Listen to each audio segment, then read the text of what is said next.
দলে দাদা ভাইয়ার পুজো দেওয়ার জন্য মন্দিরে প্রবেশ করছেন। মহিলারা হাতে ঘটি, তাতে দুধ ও জল ও পেতলের করাত, সেটার উপর যা পূজার গুড় বা বাড়িতে কিছু রান্না করা দাদা ভাইয়াকে দেওয়া হয়।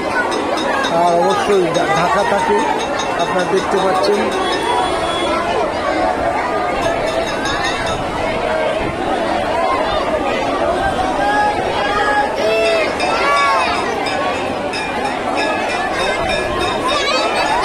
রেওয়াজ আছে, ঘুমটাও দেওয়ার বেশ প্রচলন আছে।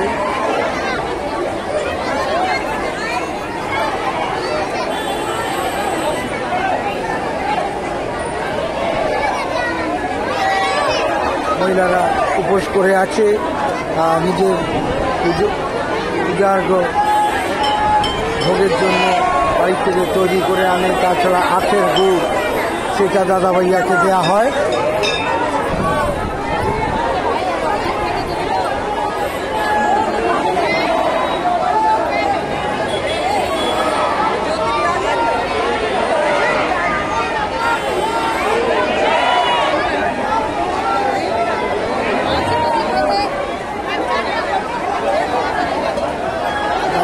মন্দির দেখতে পাচ্ছেন, ওপরে আছে বার্ষিক অনুষ্ঠান।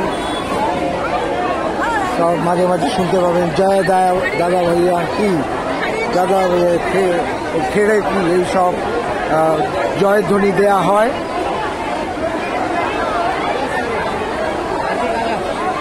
চলো